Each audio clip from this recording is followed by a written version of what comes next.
lot of people have noticed that Ritz is becoming very close na baby daddy wake, and she's getting honest from her followers kuti akaita zvekutamba achapiwa mumwe mwana. When they went kuBeit Bridge na Pokelo, they were together. Akatoenda pastage akatotanga kutaura, akatamba music yake, akaita sei ha vanhu vakangoti kochiko chiri kuitika panapa. Now she has posted kuti one happy family baba vaniki Mark Gizo.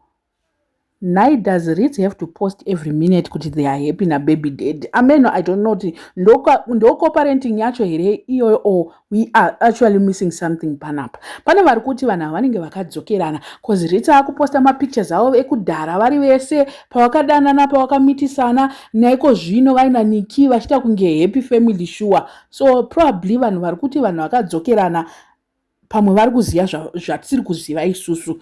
Ada kupa zvake Shadaya basa munhu. Hopefully Shadaya is not going to see this post, because vanhu zvavari kutaura, and the reason not to marry single mother, the reason why I don't like dating single, this is proof of not marrying a single mom. Mvura payakaerera inozongoerera.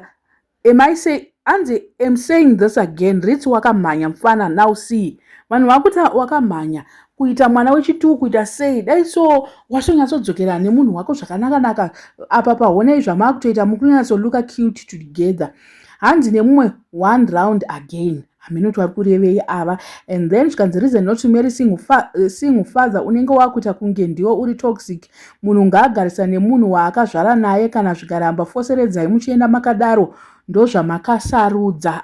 Vanhu vari kupopota kuti aiwa Ritz kana chingoitai, kana muchida kudzokerana mudzokerana, nokuswera uchibatwa naTowers, because abva ipapa anonobatwa mazamu magaro naTowers. Abva ikoko oenda kuti one happy family, one family, and one family yashaka kuipostawo kakawanda kuti family every day, kubvira nezuro ichingodzi family. Hasi kugadzikana musikana, aminoti chiko, I don't know. I think kuti iye babanika vanodiwa low key, anomuda Ritz. Problem vanhu ndo vari kupindira vachiti hey usadai akambokusiya akaita sei, otherwise iye pachake sisi vanogona kutoita forgive and forget, wotogarisana nemunhu wake zvakanaka.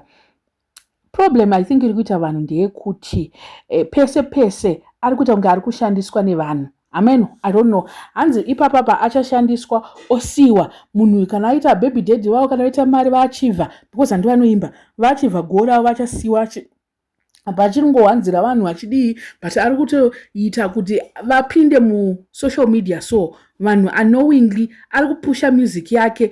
Hanzi kana wangofunga kuitawo maloti naUlengend, tiudze kuti wakuda kujoina maforces, moita music, wopromota munhu wako music yake zvakanaka, not kuti uite zvekuhwandira zvekuita sezvaari kuita, because the next thing is uchapromota music yake ka okudhamba oregera futi kuchengeta mwana ukazasiya futi nemwe mwana. Hamenoti iwari here iri kunyanyoita vanhu naRitz, but Ritz is an adult. Musiye aite zvaari kuda, zvekumuchenjedza, zvekumuita seizvo. Ameno, isisi tinongoti zvaanenge aita munhu mukuru anoziya. 22 years idzodzo atokura nevana 2, anoziva zvakanakira kuti akadzokerana naye kana kuti akamitiswa mumwe ari kuziva paamire. So zvekunyanyodetecta life yevanhu ka aiwa zvekuti achenjera aite sei, asi mwana kumba kwenyu zvokuti vanhu vanobva vamutuka kudaro. So handizivi hangu kuti munoti chini nyaya yasisi Ritz, but ndinoona se vanga vakafitana zvavo. Handizozivi kuti anozokwanisa here kutora nemutoro mumwe waRitz nezvinoitwa naRitz pasocial media. Amen, I don't know. Regai tione kuti zvichasvika kupi one happy family yacho iyo kuti yaita sei, but vanhu vari kuti aiwa vanenge vadzokerana zvavo. I don't know what you guys think. Let me know in the comment section what I thought. Panyai iwasana subscriber, please make sure that you are subscribed, and see you in my next video.